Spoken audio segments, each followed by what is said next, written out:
Tramas dos contos, voltando, felizmente, hoje com uma proposta de falar sobre a verdade em doses homeopáticas, felizmente com a presença do Luiz Augusto, meu querido amigo, que eu quero apresentar para todo mundo, meu companheiro de jornada. Olá, com os contos.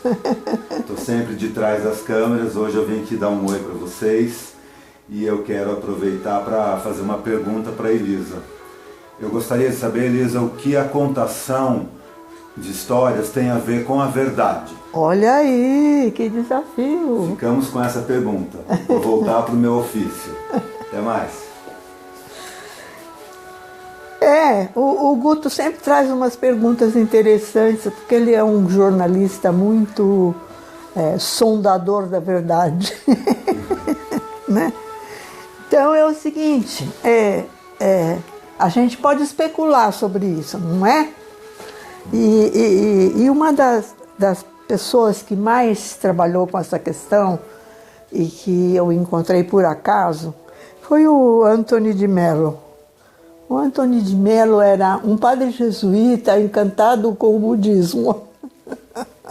Já gostei. E ele, na verdade, foi um grande integrador das verdades de todas as religiões. E era um grande terapeuta também. Antony de Mello nasceu em Bombaim em 1931 e morreu em Nova York em 87. E deixou uma série de livros que, se vocês quiserem pesquisar, são valiosíssimos.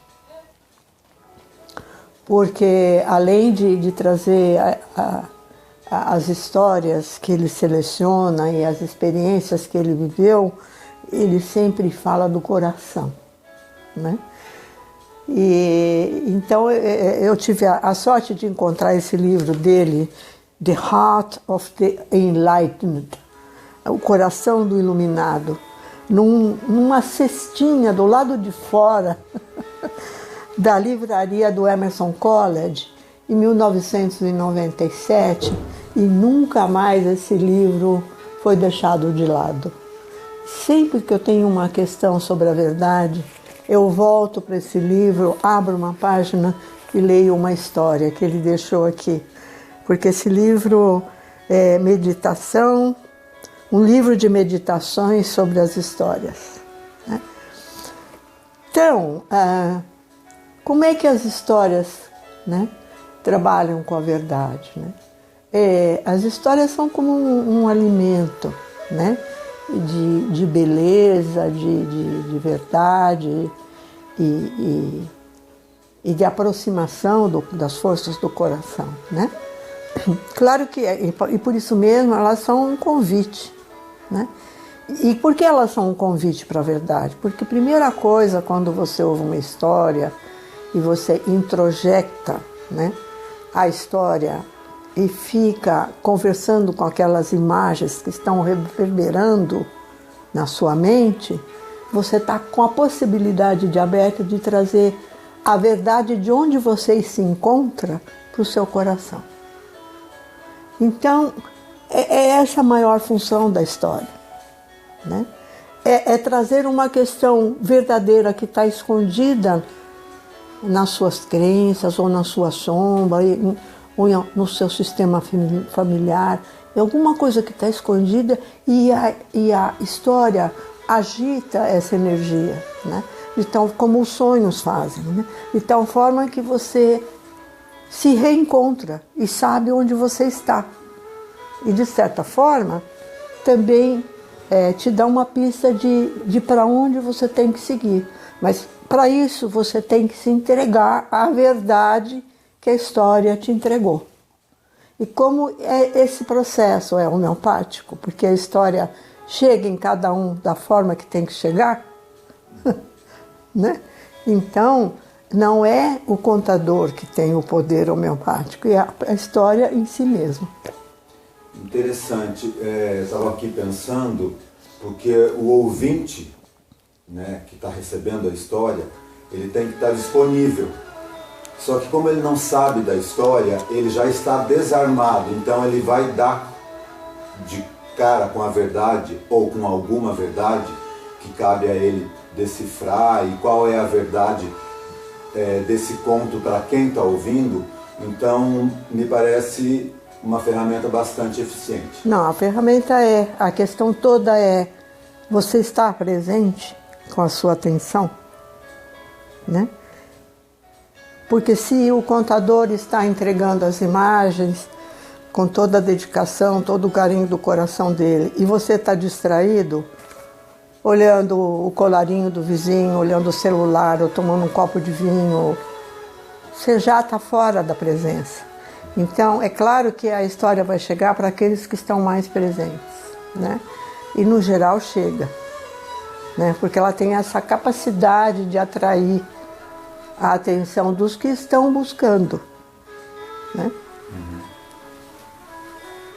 Por isso ela é homeopática, porque ela chega do jeito que tem que chegar para cada um. É muito rico isso. É muito rico, é.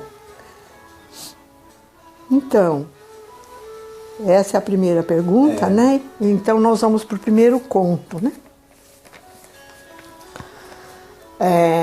O Antônio de Mello conta que uma vez o Nasruddin estava num mercado fazendo uma série de preleções, né, sobre o sufismo, né, sobre o Islã, né, usando mantras, astras e fazendo zikr. Enfim, ele estava trabalhando com um grupo de gente que estava buscando, né, um elo, né, com aquilo que ele trazia, como um bom mestre sufi que ele era. E muitas vezes ele estava tão entusiasmado com todo aquele conteúdo, que quando ele chegava em casa, ele não só chegava muito tarde, como chegava muito entusiasmado, né? Assim, muito elétrico, né? E a mulher dele fazia massagens nas costas dele, preparava uma sopinha, conversava sobre banalidades com ele e tal, e eles iam dormir. No dia seguinte era a mesma coisa. E durante muitos dias isso aconteceu. Daí, quando ele chegou em casa um dia, né, claro que ele já tinha criado até a expectativa de chegar e ter a mulher para conversar sobre o que tinha acontecido e tal. Ela estava dormindo. Ele falou, mas o que será que aconteceu? Né? A minha mulher não está aqui, né? Aí ele entrou no quarto e perguntou para ela, escuta, o que aconteceu, né? E ela respondeu, é que hoje eu resolvi escutar as minhas necessidades. E ele percebeu que ele não tinha aquele dia percebido a necessidade dele. E que, portanto, ele estava falando da verdade, da aproximação da verdade, sem nenhuma escuta, né, para a mulher dele. Aí, no dia seguinte, ele foi de encontro às pessoas, levando essa experiência, né, de como, às vezes, o próprio mestre se afasta de uma verdade evidente que está do lado dele, na casa dele. Essa é a história. Nasruddin e a verdade.